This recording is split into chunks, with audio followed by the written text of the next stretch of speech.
Hello and welcome to Compitology academy. और आज हम लोग डिस्कस करेंगे एक बहुत ही इम्पोर्टेंट टॉपिक है जो कि चाइना के घेराव में किया जा रहा है वेस्ट की तरफ से।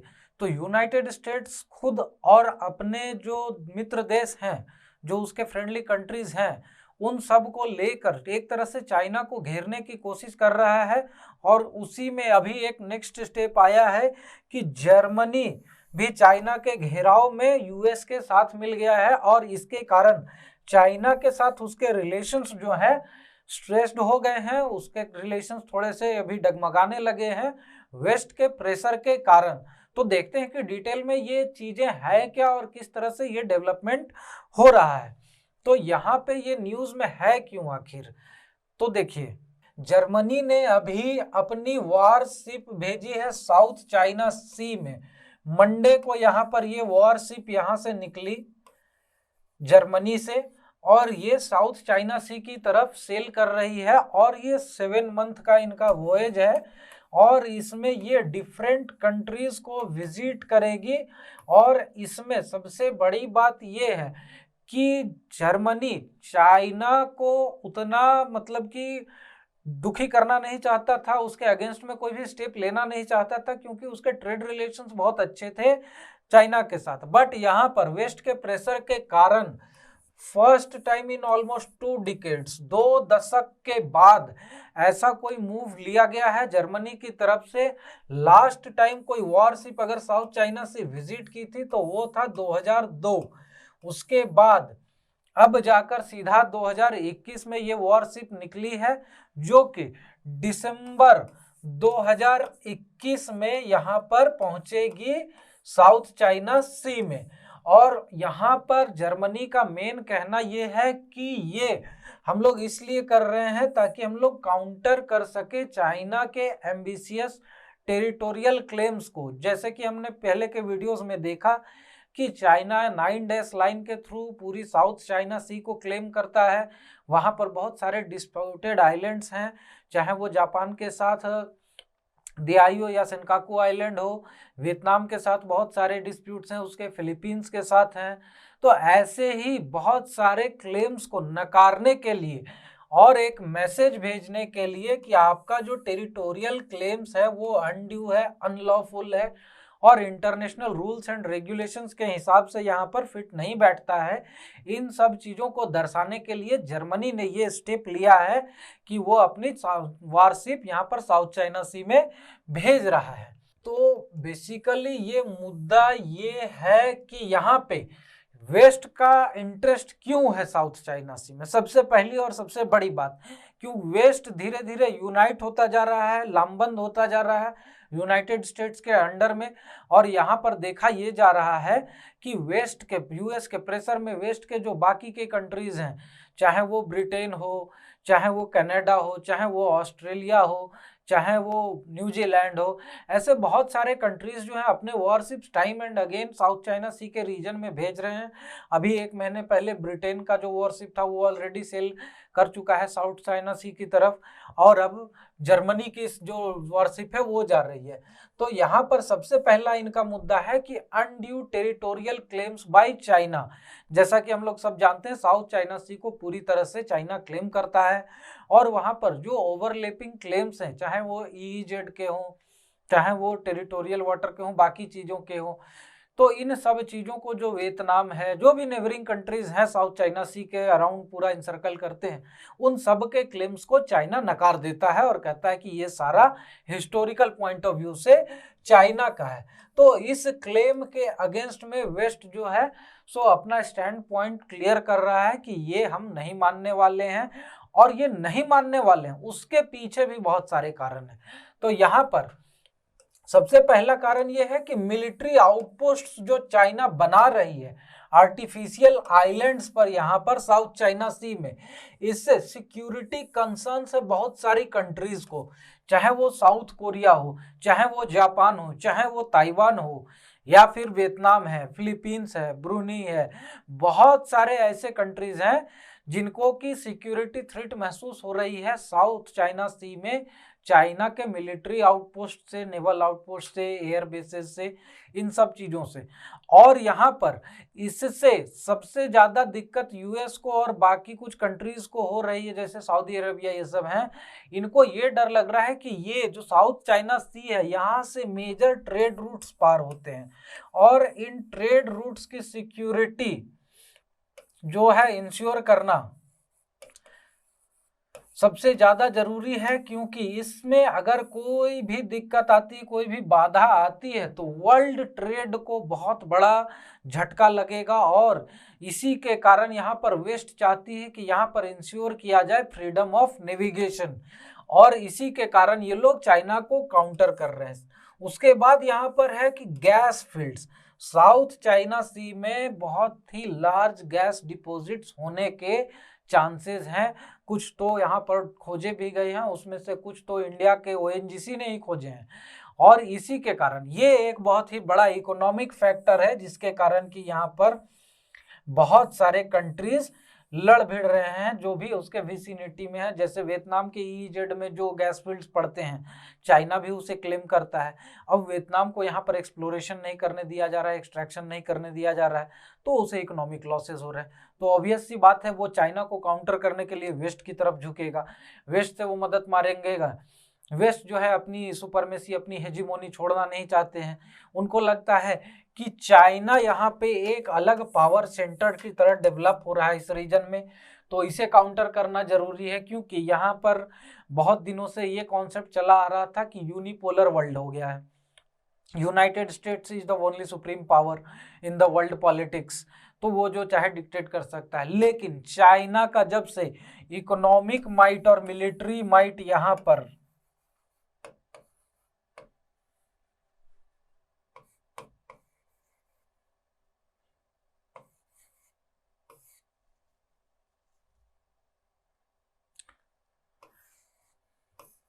बढ़ता जा रहा है, उसके बाद से यहाँ पर धीरे धीरे यूनाइटेड स्टेट्स को ये चीज डर लगने लगा है कि मेरी जो सुपरमेसी है, मेरी जो हेजीमोनी है, वो धीरे धीरे खत्म हो जाएगी। और इसी चीज को काउंटर करने के लिए यहाँ पर United states time and again China के अगेंस्ट खड़ा हो रहा है। उसके बाद यहाँ पर क्या है कि रिच फिशिंग ग्राउंड्स है। फिशिंग इंडस्ट्री जो है एक बहुत ही बड़ा इंडस्ट्री है। आप देखेंगे कि यहाँ पर बहुत सारे मैकेनाइज्ड, इवन इंडस्ट्रियल ग्रेड के शिप्स फिशिंग में यूज होते हैं, चाहे वो जापान यूज करे, चाहे ऑस्ट्रेलिया यूज करे। बहुत सारे ऐसे कंट्रीज हैं जिनका कि एक मेजर चंक ऑफ जीडीपी, एक लार्ज अमाउंट ऑफ जीडीपी आता है फिशिंग इंडस्ट्री से। तो यहाँ पे ये भी एक बहुत बड़ा मुद्दा बना हुआ है कि जो रिच फिशिंग ग्राउंड्स है, उसके रिसोर्सेज हार्नेस करने के लिए, कि वो किसके वो टेरिटोरियल वाटर में पड़ता है, किसकी ईजेड में पड़ता है, किसकी पे उसकी ऑथोरिटी है, उसको किसका रिसोर्सेज है, वो इन सब चीज़ों को लेकर भी यहाँ पर खींचतान बनी हुई है।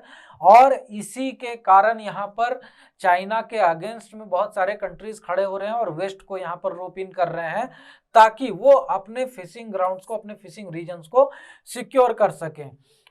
और जैसा कि हमने बात किया कि सुपरमेसी का इशू तो सबसे बड़ा इशू है, क्योंकि यहाँ पर जो सबसे बड़ी दिक्कत है वेस्ट के साथ, कि वेस्ट अभी तक वर्ल्ड पॉलिटिक्स में एक डिक्टेटिंग होल्ड रखते हैं, और धीरे धीरे बहुत सारे ऐसे कंट्रीज जो हैं आ रहे हैं वर्ल्ड पॉलिटिक्स में, जो कि अपनी से धीरे धीरे बढ़ाते जा रहे हैं। चाइना के साथ सबसे बड़ी चीज ये है कि चाइना ने बहुत सारे जगहों पर अपने बेसेस बना लिए, ह्यूज अमाउंट ऑफ इन्वेस्टमेंट किया है। अभी तक अगर हम लोग जर्मनी की ही बात करें तो चाइना का ट्रेड जर्मनी के साथ इतना लार्ज अमाउंट में था कि जर्मनी खुद खड़ा नहीं होना चाह रहा था। या फिर इटली की बात करें तो जैसे कि कोरोना वायरस जैसे ही शुरुआत हुई थी इसकी पेंडेमिक की, वैसे ही इटली में सबसे पहले ज़्यादा तबाही मचनी चालू हुई थी, लेकिन फिर भी वो लोग चाइना के सपोर्ट में कह रहे थे, उसके अगेंस्ट में नहीं जा रहे थे। इसके पीछे भी मेन मुद्दा था कि वहाँ पर इन्वेस्टमेंट जो चाइना ने कर रखी है और करने की बात चल भी रही है। ऐसे ही बहुत सारे कंट्रीज हैं जिनको कि चाइना ने इन्वेस्टमेंट करके, चाहे वो श्रीलंका हो गया, चाहे वो बांग्लादेश, बहुत सारे ऐसे कंट्रीज हैं जिनमें कि चाइना ने इतना ज़्यादा इन्वेस्ट कर रखा है कि वो चाइना के अगेंस्ट में बोलना नहीं चाहते। और इसी के कारण यहाँ पर वेस्ट को लग रहा था कि उनकी सुपरमेसी को एक थ्रेट होता जा रहा है, और इसी के लिए यहाँ पर वेस्ट ने ये इनिशिएटिव लिया कि वो चाइना के अगेंस्ट में अपने जो दोस्त हैं उनको रोप इन करेगा। तो यहाँ पर एक्शंस क्या है वेस्ट के तरफ से? तो सबसे पहली चीज है क्या कि फ्रीडम ऑफ नेविगेशन का ये कॉन्सेप्ट इन्होंने लगाया, वर्ल्ड रूल जो है फ्रीडम ऑफ नेविगेशन का, इंटरनेशनल लॉ, और उसके तहत इन्होंने कहा कि साउथ चाइना सी में कोई भी शिप इजिली नेविगेट कर सकती है अनटिल एंड अनलेस वो इंटरनेशनल वाटर में हो, किसी के टेरिटोरियल वाटर में ना हो। तो यहाँ पे उसी के तहत ये लोग ऑपरेशंस कर रहे हैं, और टाइम एंड अगेन चाहे वो हम लोग देखें ब्रिटेन के वारशिप्स हो, न्यूजीलैंड के वारशिप्स हो, ऑस्ट्रेलिया के वारशिप्स हो, इवन इंडिया के भी वारशिप्स बहुत बार साउथ चाइना सी एंटर कर चुके हैं डिफरेंट एक्सरसाइजेस के लिए और बहुत सारी चीजों के लिए। तो ये चीजें यहाँ पर वेस्ट यही इन्फोर्स कर रहा है कि ये इंटरनेशनल लॉ है और इसे in letter and spirit China को फॉलो करना पड़ेगा। और इसी के तहत यहाँ पर डिफरेंट वर्शिप्स डिफरेंट कंट्रीज के time and again South China Sea को विजिट कर रहे हैं। और साउथ चाइना सी वो विजिट करते हैं, उसके पीछे का कारण ये है यहाँ पे कि यूएस को काउंटर करना है चाइना को। तो यहाँ पे सबसे बड़ी चीज यही देखी जा रही है कि यूनाइटेड स्टेट्स ने अभी रिसेंट टाइम में चाइना को काउंटर करने का जो पॉलिसी है वो अपना सेंटर स्टेज बना लिया अपनी नेशनल सिक्योरिटी पॉलिसी का, एकदम the heart of the national security policy में इन्होंने इनकॉर्पोरेट कर लिया है कि हमें चाइना को काउंटर करना है। और इसी के लिए यहाँ पर हमने देखा है बहुत सारे जो इनके पार्टनर्स हैं उनको ये अपने बैंड वैगन में शामिल करता जा रहा है, रैली कर रहा है अगेंस्ट चाइना, चाहे वो नेटो के मेंबर्स हो, चाहे वो G7 के मेंबर्स हो, और या फिर एक्स्ट्रा टेरिटोरियल जो नेटो से बाहर के देश हैं, चाहे वो इंडिया हो, जापान हो, बहुत सारे ऐसे कंट्रीज हैं जिनको कि यूएस ये चीजें कन्विंस कर रहा है कि आप साउथ चाइना सी में एंटर कीजिए, अपनी वारशिप लेकर जाइए, चाइना को काउंटर कीजिए, उसकी टेरिटोरियल क्लेम्स जो हैं उसके अगेंस्ट में स्टैंड लीजिए। तो ये कर रहा है यूनाइटेड स्टेट्स। उसके बाद यहाँ पर सैंक्शंस जो लगा रहा है चाइना के इंपोर्ट्स पे। अभी हमने जैसा देखा था कि बहुत सारे इंडस्ट्रीज पे यहाँ पर, चाहे वो सोलर का बात हो, चाहे वो रॉ मटेरियल की बात हो, या फिर और भी बहुत सारे जो इंडस्ट्रियल प्रोडक्ट्स हैं, इलेक्ट्रॉनिक गुड्स हैं, 5G की टेक्नोलॉजी की बात हो, बहुत सारी ऐसी चीजें हैं जिन पर कि यहाँ पर चाइना के इंडस्ट्रीज पर सैंक्शंस लगाए जा रहे हैं यूएस के तरफ से। और इसका मेन मुद्दा यही है कि इकोनॉमिकली वीक किया जाए चाइना को। जैसे ही चाइना इकोनॉमिकली वीक हो जाएगा तो मिलिट्रीली भी वो वीक हो जाएगा, क्योंकि बिना पैसे के कोई भी लड़ाई, कोई भी मिलिट्री को सस्टेन नहीं की जा सकती है। और इसी के लिए यहाँ पर यूनाइटेड स्टेट्स हमलावर हो रहा है चाइना पे, चाहे उसकी इंडस्ट्रीज हो। यहाँ पर सीधा सा बात कहते हैं वो लोग कि यहाँ पर स्लेव जो फोर्स्ड लेबर, स्लेव लेबर की जो प्रोडक्ट्स है वो हम सप्लाई चेन में नहीं एंटर करने देंगे। इसके लिए वो हमेशा उइघुर मुस्लिम्स के मुद्दे को उठाते हैं, तिब्बतन्स के मुद्दे को उठाते हैं, उसके बाद यहाँ पर ह्यूमन राइट्स के मुद्दे को उठाते हैं। हर तरह से ये लोग कोशिश कर रहे हैं कि चाइना को यहाँ पर काउंटर किया जाए। और इन सब मुद्दों पर ऑब्वियसली चाइना गलत है भी, ऐसा नहीं है कि स्लेव लेबर नहीं हो रहा है चाइना में। टाइम एंड अगेन हम लोग न्यूज़ सुनते हैं कि 10 मिलियन उइघुर मुस्लिम्स को यहाँ पर इंटर्न करके रखा है चाइना ने, स्लेव लेबर हो रही है, फोर्स्ड लेबर के थ्रू यहाँ पर माइनिंग चल रही है डिफरेंट रॉ मटेरियल्स की, सोलर इंडस्ट्रीज में उनको as a slave labour use किया जा रहा है। तो ये बहुत सारी चीजें हैं। या फिर अगर दूसरी इंडस्ट्रीज की बात करें तो यहाँ पर जो स्नूपिंग के केसेस हैं, स्पाइंग के केसेस हैं, वो भी देखने को मिले। इसके कारण भी यहाँ पर चाइना को सैंक्शन किया जा रहा है। तो पॉइंट तो यहाँ पर है कि चाइना को सैंक्शन करने की यहाँ पर जरूरत है, लेकिन यहाँ पर यूएस जो है पूरी फोर्सफुली इन सब चीजों को अभी एकदम, ऐसा नहीं है कि चाइना ने ये सब चीजें अभी तुरंत शुरू की और तुरंत यूएस को पता चला और यूएस ने इन पर सैंक्शंस लगाने चालू कर दिए। ये सारी चीजें बहुत पहले से चली आ रही थी, लेकिन पहले क्या था कि ट्रेड रिलेशंस ऐसे थे, इकोनॉमिक फ्रूटफुलनेस यूएस को भी लग रहा था। लेकिन जैसे जैसे इकोनॉमिक फ्रूटफुलनेस से ज्यादा सिक्योरिटी थ्रेट और हेजीमोनी की बात बढ़ गई, तब यहाँ पर यूएस को समझ में आया कि अब चाइना को काउंटर करना, उसे रोकना जरूरी है। और इसीलिए अब ज्यादा वोकल होता जा रहा है यूनाइटेड स्टेट्स अगेंस्ट चाइना। तो जर्मनी का क्या पोजीशन है? जर्मनी ने बैंड वैगन तो ज्वाइन कर ली यूएस के बाद में आकर नेटो, क्योंकि देखिए जर्मनी नेटो को नहीं छोड़ सकता है, उसे वहां पर थ्रेट है रसिया से भी, और उसके बाद और जो कम्युनिस्ट कंट्रीज हैं, बेलारूस है, लिथुआनिया, बहुत सारे ऐसे कंट्रीज हैं जिनसे कि ऑलरेडी जर्मनी के विसिनिटी है, उसके नज़दीक में है ज्योग्राफिकली, और इसके लिए जर्मनी को नेटो के साथ मिलकर रहना, उनकी बातों को मानना बहुत ही जरूरी है। इसी प्रेशर में आकर जर्मनी ने यहाँ पर यूएस की बात मान तो ली, प्लस क्या है, ऐसा नहीं है कि यूनाइटेड स्टेट्स कोई छोटा ट्रेड पार्टनर है जर्मनी का। जर्मनी आज के डेट में जो इकोनॉमिक पावर हाउस बना हुआ है, यूरोप की सबसे बड़ी इकोनॉमी है, उसके पीछे का कारण भी यूनाइटेड स्टेट्स ही है, वेस्ट ही है। ऐसा नहीं है कि शुरू से चाइना ने ही जर्मनी को बहुत ज़्यादा सपोर्ट किया, वहाँ से बहुत सारे इंपोर्ट्स किए और उसके कारण जर्मनी आज इकोनॉमिक पावर हाउस बना हुआ है यूरोप का। सबसे पहले वहाँ पर इन्वेस्टमेंट हो वर्ल्ड वॉर 2 के बाद, या टेक्नोलॉजिकल इन्वेस्टमेंट, बहुत सारी चीज़ें जिसमें कि सपोर्ट किया जा था यूनाइटेड स्टेट्स ने, तब जाकर जर्मनी आज के डेट में यहाँ पर पहुँचा है। लेकिन अभी यहाँ पर क्या है कि जर्मनी की इकोनॉमिक रिलेशंस चाइना के साथ धीरे धीरे मजबूत हो गई थी, तो चाइना को खफा करना नहीं चाहता था जर्मनी। और उसी केस में यहाँ पर देखिए जर्मनी ने सीधी सी बात कही, जर्मन के जो डिफेंस मिनिस्टर है उन्होंने कहा कि जो जर्मन नेवी है यहाँ पे, वो सीधे सीधे वहाँ पर फॉलो करेगी जो कॉमन ट्रेड रूट्स है, उसी पे चलेगी, ना कि किसी की टेरिटोरियल इंटीग्रिटी को वहाँ पर थ्रेट करेगी, ना ही किसी के टेरिटोरियल वाटर में एंटर करेगी विदाउट परमिशन और विदाउट एनी इंफॉर्मेशन। तो ये सबसे पहली चीज हो गई, इन्होंने सीधी सी बात कह दी कि हम कॉमन ट्रेड रूट्स को फॉलो करेंगे।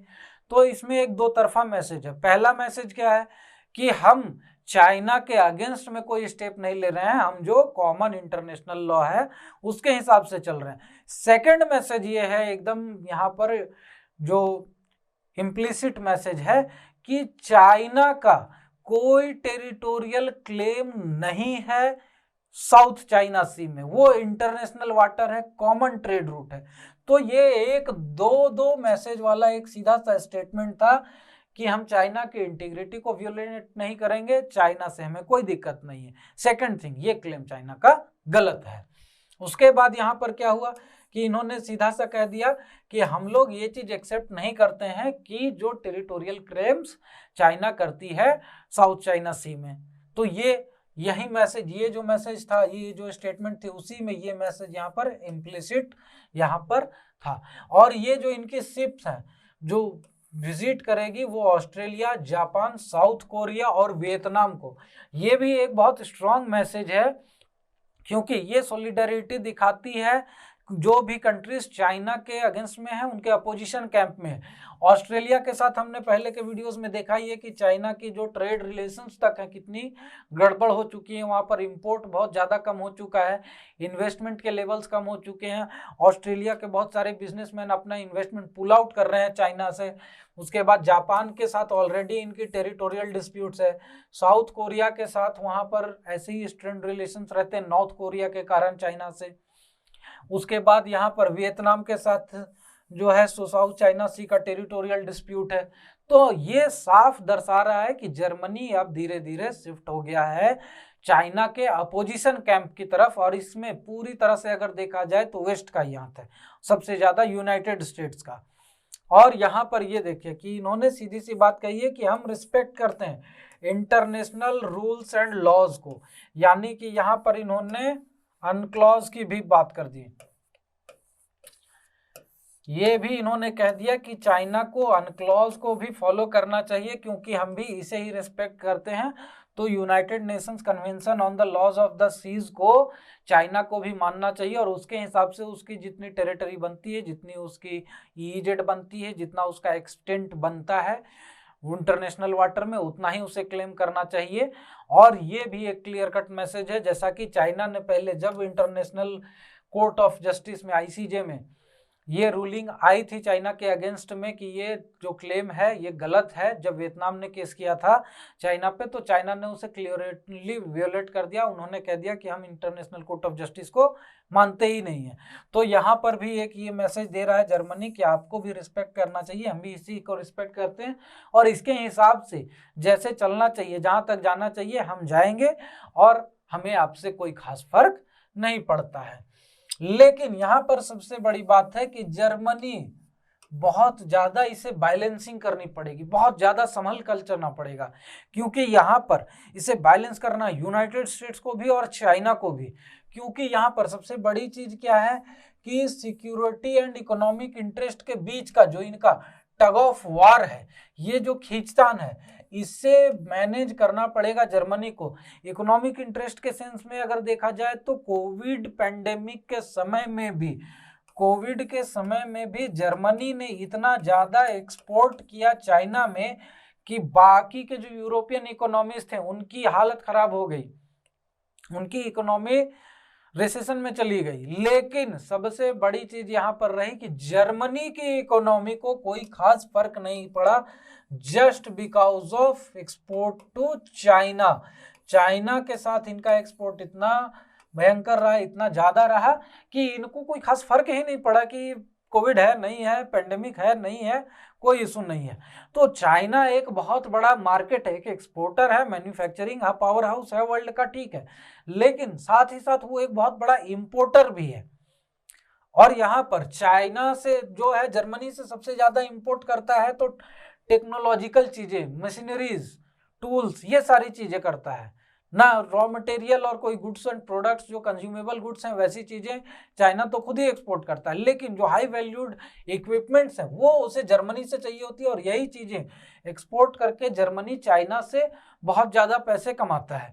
और इसी के कारण यहाँ पर यूएस के प्रेशर में प्लस अपनी सिक्योरिटी इश्यूज को देखते हुए यहाँ पर ये टग ऑफ वार को इसे मैनेज करना जर्मनी के लिए एक बहुत ही मुश्किल काम होने वाला है। और उसके बाद यहाँ पर ये जो मोस्ट इम्पॉर्टेंट ट्रेडिंग पार्टनर है चाइना, चाहे अगर वो वहाँ पर सप्लाई करनी हो रॉ मटेरियल्स जर्मनी को, या फिर जो वेंडर्स हैं चाइना के जो कि डिफरेंट पार्ट्स पुर्जे, बहुत सारी चीज़ें चाइना में मैन्युफैक्चर होती हैं, बहुत सारी कंपनीज की बहुत सारे ऑटोमोबाइल पार्ट्स वगैरह चाइना में मैन्युफैक्चर होते हैं और एक्सपोर्ट होते हैं जर्मनी को, और वहाँ से फिर असेंबल होने के बाद डिफरेंट जो हाई वैल्यूड ब्रांड कार्स हैं, चाहे वो BMW हो गई, मर्सिडीज हैं, बहुत सारे ऐसे गाड़ियां हैं जो कि वर्ल्ड वाइड बहुत ज़्यादा रिनाउंड ब्रांड्स हैं, उनके बहुत सारे पार्ट्स चाइना में बनते हैं। और यहाँ पर लो कॉस्ट मैन्युफैक्चरिंग के कारण जर्मनी यहाँ से इन्हें आउटसोर्स करता है। तो ये भी एक बहुत इंपॉर्टेंट ट्रेडिंग पार्टनर इशू है। अगर इसमें भी पूरी तरह से अगर चाइना के साथ अगर तनाव बन जाता है और चाइना अगर ये चीज़ों का सप्लाई बंद कर देता है तो पूरी मैन्युफैक्चरिंग लाइन जर्मनी के हैम्पर हो सकती है, जब तक कि उन्हें दूसरा वेंडर ना मिले, दूसरा मैन्युफैक्चरिंग हब ना मिले। तो इन सब इश्यूज के कारण ही जर्मनी यहाँ पर यूएस के सपोर्ट में तो आया है, लेकिन वो एक बहुत टाइट रूप चल रहा है।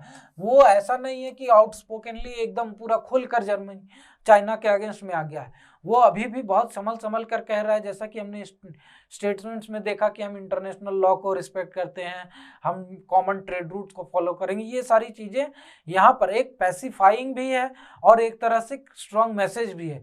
तो ये दोनों बैलेंसिंग वाला सिचुएशन अभी जर्मनी देखकर चल रहा है, और बाकी देखते हैं अब इसमें आगे क्या निकल कर आता है। हमारे सोशल मीडिया चैनल्स पर हमें फॉलो करें, हमारे वेबसाइट पर डिफरेंट कोर्सेज चल रहे हैं, उन्हें भी आप ज्वाइन करें, और हमारे चैनल को सब्सक्राइब कर लें और बेल आइकन भी दबा दें, ताकि जब हम ऐसी नई वीडियोस डालें, इन्फॉर्मेटिव वीडियोस, तो उनकी इन्फॉर्मेशन आप तक पहुंचती रहे। Thank you very much and have a nice day.